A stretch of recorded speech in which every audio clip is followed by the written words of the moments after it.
Umar bin Abdul Aziz adalah salah satu khilafah dinasti Umayyah yang berkuasa dari tahun 717 hingga 720 Masehi. Selama menjadi khalifah banyak prestasi yang dicapainya hingga ia begitu dicintai rakyatnya dan mendapat sebutan Khulafaur Rasyidin kelima. Biografi Umar bin Abdul Aziz.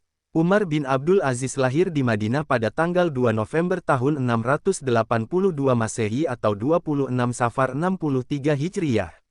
Ayah Umar bernama Abdul Aziz bin Marwan yang merupakan keturunan Bani Umayyah. Sedangkan ibunya adalah Ummu Hashim atau Laila yang merupakan cucu dari Umar bin Khattab.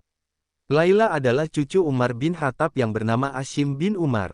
Hashim menikah dengan seorang penjual susu bernama Ummu Amarah. Umar bin Abdul Aziz menghabiskan sebagian masa kecilnya di wilayah kekuasaan ayahnya di Mesir. Namun, Umar merasakan pendidikan di kota Madinah hingga masa mudanya. Di Madinah, Umar muda mendapat pendidikan dari para ulama Madinah. Menjadi gubernur Madinah. Setelah ayahnya meninggal, Umar dipanggil ke Damaskus oleh Khalifah Abdul Malik dan menikah dengan anak perempuannya yang bernama Fatimah. Setelah mertuanya meninggal, Umar diangkat sebagai gubernur Madinah oleh Khalifah Al-Walid I. Umar kemudian ditunjuk sebagai gubernur di Madinah dengan tujuan meredam ketegangan antara penduduk Madinah dengan pihak pemerintah pusat Umayyah. Sebelumnya, Madinah yang menolak kepemimpinan Umayyah, akhirnya ditaklukkan lewat pertempuran Al-Harrah di masa Khalifah Yazid. Setelah itu, Umayyah menunjuk Gubernur Hisyam bin Ismail al-Makhzumi yang terkenal keras dalam memerintah di Provinsi Madinah. Hal ini yang membuat rakyat Madinah berselisih dengan Damaskus yang menjadi pusat dinasti Umayyah. Hidup sebagai gubernur, Umar bin Abdul Aziz memiliki gaya hidup yang mewah dan serba kecukupan. Di bawah kendali Umar, Madinah menjadi lebih baik dari sebelumnya. Berbagai masalah yang biasanya dikeluhkan ke Damaskus bisa diselesaikan hanya di Madinah. Selama memerintah di Madinah, Umar membentuk Dewan Syuro, musyawarah, yang anggotanya 7 orang. Para anggota Dewan Syuro itulah yang kemudian membantunya dalam menjalankan pemerintah provinsi di Madinah. Kebijakan yang diambilnya membuat puas berbagai pihak. Hal ini yang membuat Umar terkenal saleh dan bijaksana. Kemasyhurannya membuat kelompok Syiah yang dipandang sebagai penentang Umayyah di Irak, hijrah dan berlindung di Madinah. Menjadi khalifah setelah Khalifah Al-Walid pertama meninggal, kekuasaan beralih kepada Sulaiman bin Abdul Malik. Khalifah Sulaiman menunjuk anaknya, Ayub, sebagai putra mahkota. Akan tetapi hal itu tidak terjadi lantaran Ayub meninggal terlebih dahulu.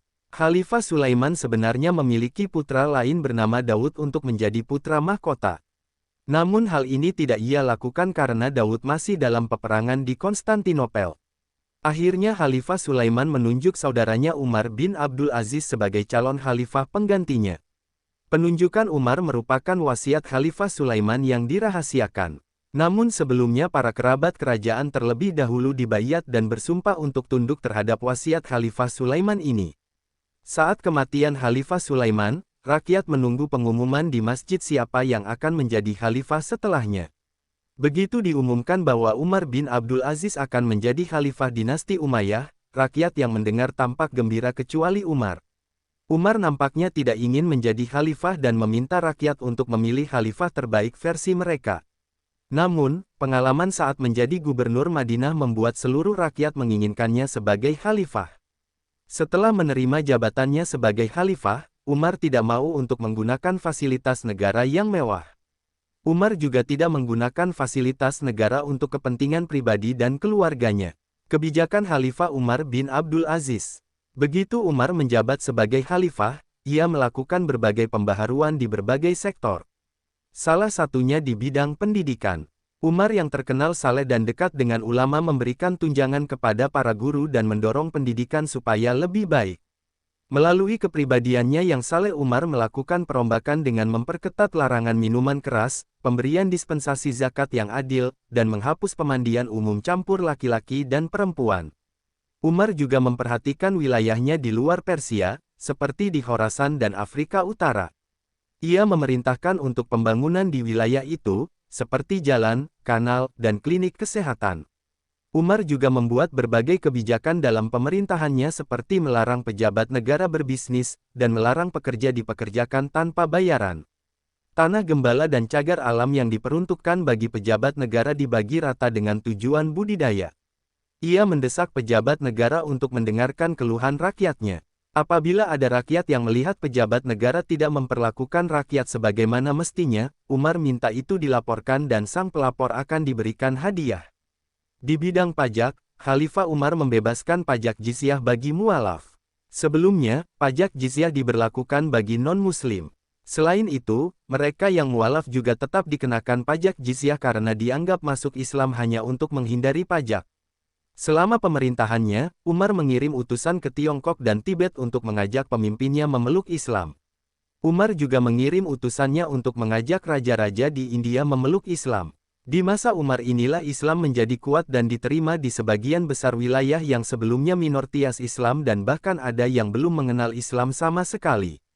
Wafat kebijakan pembaharuan yang dilakukan Umar membuat kalangan bangsawan Umayyah tidak suka. Banyak hak istimewa yang dihilangkan oleh Umar. Hal ini mendorong para bangsawan Umayyah menyuap budak milik Umar yang bernama Alas. Alas dijanjikan 1000 dinar emas dan kebebasan dari budak dengan cara meracuni makanan Umar. Namun hal itu diketahui oleh Umar dan mengambil uang hasil suap itu lalu dimasukkan ke Baitul Mal dan membebaskan Alas. Setelah peristiwa itu, saat dalam perjalanan dari Damaskus ke Aleppo, Umar jatuh sakit hingga akhirnya ia meninggal di bulan Februari tahun 720 Masehi di usia ke-37 tahun. Namun hal itu diketahui oleh Umar dan mengambil uang hasil suap itu lalu dimasukkan ke Baitul Mal dan membebaskan Alas. Setelah peristiwa itu, saat dalam perjalanan dari Damaskus ke Aleppo, Umar jatuh sakit hingga akhirnya ia meninggal di bulan Februari tahun 720 Masehi di usia ke-37 tahun. Wallahu a'lam.